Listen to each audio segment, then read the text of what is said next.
Neutron in thermal equilibrium with heavy water at temperature T. T क्या है kelvin में, and mass उसका है जो न्यूट्रॉन का मास है m।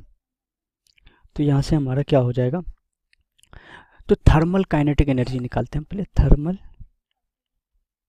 Thermal kinetic energy of neutron क्या हो जाएगा 3/2 kT। और यहाँ से हम क्या जानते हैं, मोमेंटम बराबर क्या होता है, √2m k काइनेटिक एनर्जी के ई। तो काइनेटिक एनर्जी यहाँ से हमारा क्या है 3/2 k। तो यहाँ से हमारा मोमेंटम क्या हो जाएगा √2m इंटू 3/2 kT। तो यहाँ से क्या हो गया हमारा √3m kT, ये हो गया। और यहाँ से हमारा क्या हो जाएगा, और हम डी ब्रोगली वेवलेंथ के फॉर्मूला से जानते हैं क्या होता है, लैम्डा बराबर h/p।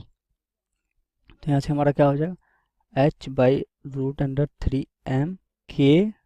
तो हमें ये देखना है कि h/√3m kT किस में है, तो हमारा वो ऑप्शन h/√3m। हमारे स्क्रीन पर कि एक एल लेंथ का स्ट्रिंग है, ठीक है। एक एल लेंथ के स्ट्रिंग के वन एंड पे एक मास m कनेक्टेड है और जो दूसरा एंड है वो स्मॉल पेग पे कनेक्टेड है, ठीक है। स्मॉल पेग जो कि स्मूथ हॉरिजॉन्टल टेबल पे रखा है। स्मूथ हॉरिजॉन्टल टेबल पे एक एंड फिक्स्ड है और दूसरा एंड पे एक मास है, जिस दूसरे एंड पे एक मास m का पार्टिकल है, ठीक है। और ये जो पार्टिकल है वो स्पीड v से सर्कुलर पाथ में मूव कर रहा है, ठीक है। सर्कल में मूव कर रहा है स्पीड v से। हमें बतानी है net force on the particle will be towards the centre, ठीक है। Towards the centre net force of the particle क्या होगी, अगर t हमारी दे रखी है टेंशन इन द स्ट्रिंग है, ठीक है। तो सिचुएशन को समझो। सिचुएशन बता रहा है कि एक टेबल है, मान लो ऐसा कुछ टेबल है। टेबल का सेंटर है, सेंटर जो है वो पेग है, ठीक है। वहाँ से एक पार्टिकल को कनेक्ट करते हैं स्ट्रिंग से, ठीक है। स्ट्रिंग से कनेक्ट करते हैं और ये जो पार्टिकल है वो सर्कुलर मोशन में मूव कर रहा है इस टेबल के ऊपर, जिसकी वेलोसिटी v दे रखी है हमारे पास, मास m दिया रखा है पार्टिकल का, टेंशन t दिया रखा है स्ट्रिंग पे टेंशन, ठीक है। स्ट्रिंग पे टेंशन t दिया रखा है। हमें बताना है नेट फोर्स क्या होगा सेंटर की तरफ, इस पार्टिकल पे लगने वाला फोर्स क्या होगा, नेट फोर्स सेंटर की तरफ। तो सेंटर की तरफ हमें पता है जब भी कोई पार्टिकल सर्कुलर मोशन में मूव करता है तो सेंटर की तरफ एक सेंट्रीपिटल फोर्स होता है। सेंट्रीपिटल फोर्स होता है, वो सेंट्रीपिटल फोर्स जो होता है वो नेट फोर्स होता है। तो यहाँ पे जो पार्टिकल सर्कुलर मोशन में मूव कर रहा है तो सेंटर की तरफ सेंट्रीपिटल फोर्स होगा, जो किसकी वजह से होगा, जो होगा टेंशन की वजह से, ठीक है। क्योंकि ये पार्टिकल मूव कर रहा है तो ये जो स्ट्रिंग है, स्ट्रिंग पार्टिकल पर टेंशन फोर्स लगाएगी, जो कि जिसकी वजह से टेंशन की वजह से सेंट्रीपिटल फोर्स आएगी, ठीक है। तो ये जो सेंट्रीपिटल फोर्स है वो टेंशन के बराबर होगी, जो कि सेंटर की तरफ लग रही होगी।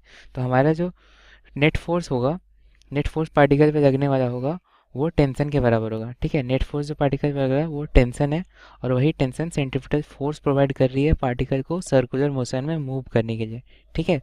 तो हमारा जो ऑप्शन डी है, ऑप्शन डी हमारा टी है, मतलब हमारा जो आंसर है वो टी है। नेट फोर्स जो हमारा लग रहा है पार्टिकल पे वो टेंशन है कि ये हमारा सर्किट है जो कंटेन कर रहा है 3 identical resistor R1, R2 and R3, ठीक है। जिसकी वैल्यू कितनी दे रखी है 9 ओम ईच, यानी R कितना है हमारा 9.0 ओम, जो कि हर रेजिस्टर की वैल्यू है सेम, ठीक है।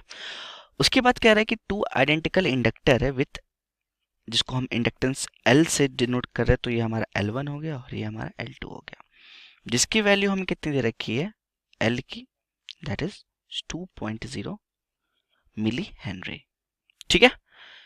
दोनों की जो वैल्यू है वो हमारी इतनी है, ठीक है। An ideal battery with EMF E is equal to 18 volt, तो ये हमारा आइडियल बैटरी हो गया, यानी कि E जिसकी वैल्यू कितनी है 18 वोल्ट है बच्चों, ठीक है।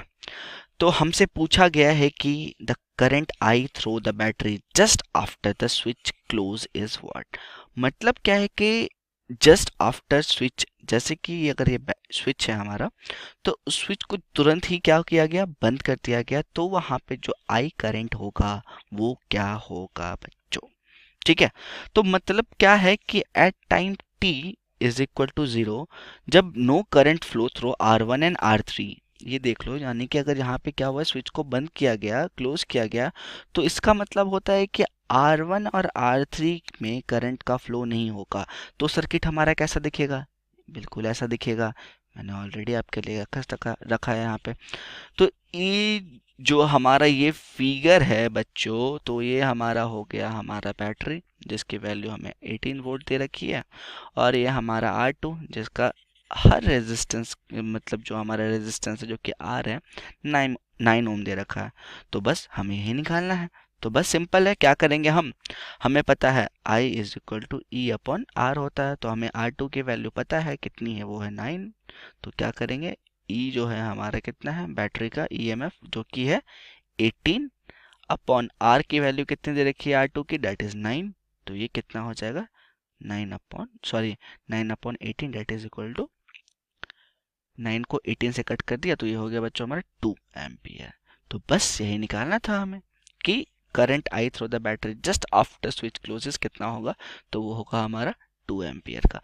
ऑप्शन की तरफ गौर करें तो 4 ऑप्शन था। पहला है 2 MA, दूसरा 0.2 एम्पियर, तीसरा आ गया बच्चों क्या, 2 एम्पियर, जो कि मैच कर रहा है, तो हमारा यही सही हो गया। और 0.0 एम्पियर ये तो नहीं होगा, ये नहीं होगा, ये नहीं होगा, ये नहीं होगा, तो कौन सा होगा, ऑप्शन 3 होगा। ठीक है, I hope you understand the concept. Thank you so much for watching and thank you for choosing doubt. क्योंकि x equal to 5t minus 2t square और दूसरा y इक्वल टू 10t, हम ये एक्सेलरेशन फाइंड आउट करना पड़ेगा जब t equal to 2 second है। पहले x equal to 5t minus 2t square है, y इक्वल टू 10t दिया है, हम एक टाइम से डिफरेंशिएट करेगा, डिफरेंशिएट करने से हमको vx आएगा, vx equal to dx by dt equals to 5 minus 4t आएगा।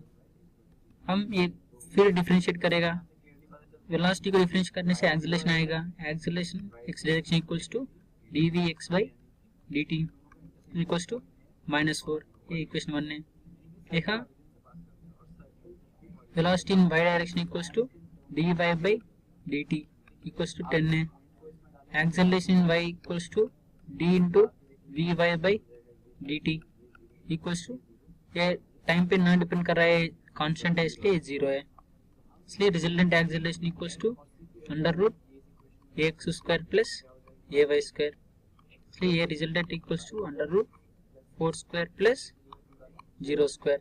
इसलिए suppose the charge of a proton and an electron, ठीक है, charge of a proton and an electron differ slightly, क्या कर रहा है कि एकदम स्लाइटली जो है दोनों का चार्ज डिफर कर रहा है। One of them is minus e and other is plus e, ठीक है, ई प्लस डेल्टा ई, क्या कर रहा है, दूसरा का charge E plus delta E है, इलेक्ट्रॉन का जो हमारा माइनस ई है, ठीक है। If the net of electric field, if the net of electrostatic field and gravitational force between two hydrogen atom, क्या कर रहा है, दो हाइड्रोजन एटम के बीच इलेक्ट्रोस्टैटिक फोर्स और gravitational force at a distance small D much greater than atomic size apart is 0। Net force अगर 0 है then delta is the order of, मतलब हमारा जो डेल्टा ई होगा वो किस ऑर्डर, किसके ऑर्डर होगा, मतलब ये बताना 10 टू द पावर कितने के ऑर्डर में होगा, ठीक।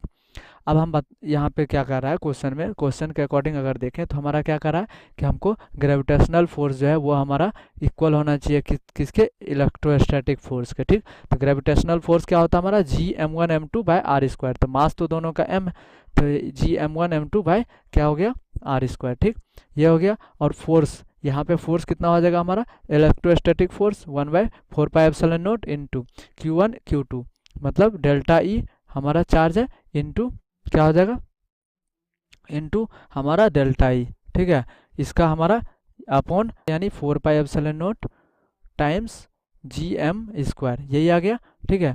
अब हम बात करते हैं, तो यहाँ पे अगर देखें तो डेल्टा ई जो आ गया हमारा अंडर रूट ऑफ कितना आ गया, 4 पाई epsilon not into capital G M square, ठीक। तो अब कैपिटल G क्या, यहाँ पे मास ऑफ हाइड्रोजन दिया हुआ है कि मास ऑफ हाइड्रोजन इतना है, ठीक। तो यहाँ पे अगर देखें तो वैल्यू रख देते हैं, तो under root of delta E का वैल्यू जो आएगा under root of 1/4 pi epsilon nought का वैल्यू क्या होता है 1/9 इंटू 10 टू द पावर 9, ठीक है, ऐसा यूनिट में, इंटू जी का वैल्यू क्या होता है हमारा 1.67 इंटू 10 टू द पावर में हमारा होता है -27, ये तो हमारा हो गया 1.67 इंटू 10 पावर -27, ये मास ऑफ हाइड्रोजन हो गया। तो इसका स्क्वायर हो गया इंटू कैपिटल जी का वैल्यू होता है हमारा 6.67 इंटू 10 टू द पावर -11, तो 10 टू द पावर -11 ये हो गया, ठीक है, इंटू ये हो गया। तो अब इसका वैल्यू रख दो, ठीक। तो इसका वैल्यू रखने के बाद हमको सॉल्व करेंगे, तो सॉल्व करने के बाद क्या आ रहा है हमारा, ये आ रहा है हमारा अंडर रूट अप्रॉक्स में ये 10 टू द पावर -54, 11 -65 और 9 मतलब -74, यानी ये 10 टू द पावर -37 के अप्रॉक्स आएगा डेल्टा ई, ठीक। तो ये हमारा approximately 10 to the power -37, okay. तो अगर ऑप्शन में चूज करें तो ऑप्शन हमारा बी ऑप्शन करेक्ट ऑप्शन होगा इस केस में, राइट। इसमें बोला गया है कि जो डायग्राम हमारे पास नीचे दिखाया गया है, रीजन ऑफ इक्विपोटेंशियल दिखाया गया, वो बोल रहा है एक चार्ज है जो मूव करता है ए से बी में इन ईच डायग्राम, सारे डायग्राम में। तो वर्क डन के बारे में हमारे पास ऑप्शन दे रखे हैं कि इनमें से कौन सा करेक्ट है, ठीक है, किसमें मैक्सिमम होगा, किसमें मिनिमम होगा या इक्वल होगा, ये क्वेश्चन में पूछा गया। तो देखिए कोई पॉइंट अगर चार्ज अगर क्यू को कोई पॉइंट ए से अगर बी तक हम मूव करवाते हैं और यहाँ की पोटेंशियल अगर वी ए है, यहाँ की पोटेंशियल वी बी है, तो इस चार्ज पे वर्क डन कितना होता है अगर ये यहाँ से यहाँ तक मूव करता है। तो आपको पता होना चाहिए कि work done Q equals to क्या होता है। तो वर्क डन जो होता है इस चार्ज पे W इक्वल्स टू क्या हो जाएगा, Q into V B minus B A, मतलब पोटेंशियल डिफरेंस जितनी है दोनों पॉइंट की इंटू चार्ज, ठीक है, या work done per unit charge को हम लोग पोटेंशियल डिफरेंस भी कहते हैं। तो यहाँ पे देखिए ये लाइन जो है इक्विपोटेंशियल लाइन है, मतलब ये इस पूरे लाइन में 10 वोल्ट है, इस पूरे लाइन में 20 वोल्ट है, इस पूरे लाइन में 30 वोल्ट है और इस पूरे लाइन में क्या है 40 वोल्ट पोटेंशियल है। तो यहाँ पे अगर भी ए, अब चार्ज तो सब में सेम है, ठीक है, तो वर्क डन जो डिपेंड करेगा W1 सबके लिए किस पे डिपेंड करेगा, VB माइनस BA पे डिपेंड करेगा। W2 के लिए भी सेम करेगा, W3 W4 सबके लिए सेम करेगा। तो देखो चारों केस में अगर हम देखें VB माइनस BA कितना आता है, इसमें VB माइनस BA कितना आएगा 40 माइनस ये वाली लाइन पे कितना पोटेंशियल 10 वोल्ट, तो ये आ जाएगा 40 माइनस 30 दैट इज 30 वोल्ट आ जाएगा।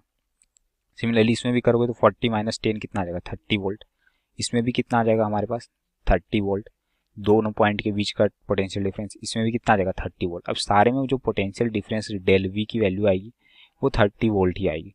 अब सारे में अगर 30 वोल्ट आ रहा है दैट मीन्स हम क्या कह सकते हैं कि जो सारे में वर्क डन होगा वो सेम होगा, क्योंकि work done equals to Q into V B minus B और क्यू इंटू डेल वी कर सकते हो आप, ठीक है।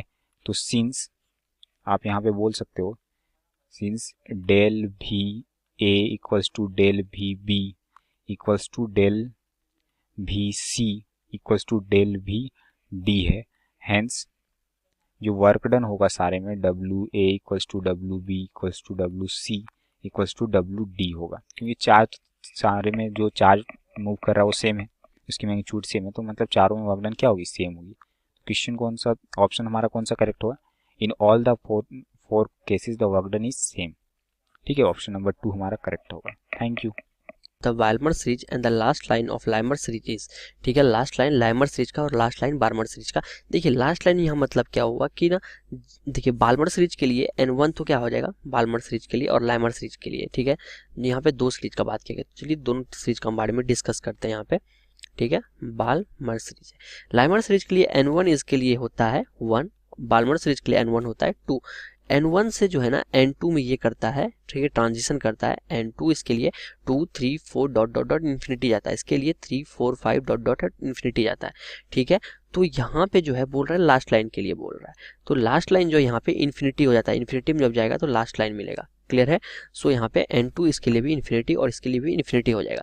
तो यहाँ से हम जो है लैम्डा कैलकुलेट कर सकते हैं बाल्मर सीरीज के लिए और लाइमर सीरीज के लिए, बस उसी का रेशियो फाइंड करना है हमें इसमें, ठीक है। तो चलिए यहाँ पे फाइंड करते हैं 1 upon lambda for Balmer series is equal to कितना हो जाएगा, ये हो जाएगा R Z square into 1 upon N1 square minus 1 upon N2 square which is equal to कितना हो जाएगा R into for hydrogen atom 1 हो जाएगा, जेड का value 1 upon 2 square minus 1 upon infinity square, clear है। तो यहाँ से जो है लैम्डा बाल्मर कितना निकल जाता है, ये आता है 4 अपॉन आर आ जाता है। लैम्डा अगर लाइमर कैलकुलेट 1 अपॉन लैम्डा लाइमर कैलकुलेट करें तो ये हो जाएगा R Z square into same form लगाएंगे 1 upon N1 square minus 1 upon N2 square. अगर यहाँ पे लगाएं तो यहाँ पे हो जाएगा आर इंटू 1 स्क्वायर 1 अपॉन, देखिए लाइमर के लिए तो लाइमर के लिए N1 कितना है 1 है, 1 square minus 1 upon infinity square हो जाएगा, क्लियर है। तो यहाँ से हमें लेमडा लाइमर कितना मिलेगा, 1/r मिल जाएगा। अब हमें दोनों का रेशियो फाइंड करना है, लेमडा लाइमर और लेमडा बाल्मर का, ठीक है। तो lambda Balmer upon lambda Lyman is equal to कितना हो जाएगा, अगर यहाँ पे दोनों को हम डिवाइड दें तो हमारे पास आता है लेमडा बाल्मर अपॉन लेमडा लाइमर 4 आ जाता है। क्लियर है, यही रेशियो फाइंड करना था, लेमडा बाल्मर अपॉन लेमडा लाइमर, तो ये आ जाता है हमारे पास 4 आ जाता है, ठीक है, लेमडा बाल्मर अपॉन लेमडा लाइमर का वैल्यू, ठीक है। तो अगर यहाँ पे हम ऑप्शन देखें कौन सा ऑप्शन करेक्ट है, तो हमारे पास बी यहाँ पे आता है, बी और नंबर ऑप्शन में दिया हुआ है 4, सो बी बॉम्बे जो है इसका करेक्ट ऑप्शन हो जाएगा। Experiment is the first perform in the air and then medium over then air, ठीक है ना। तो एक पहले तो मीडियम जो है ना एयर में परफॉर्म किया गया, उसके बाद जो है ना दूसरे मीडियम में परफॉर्म किया।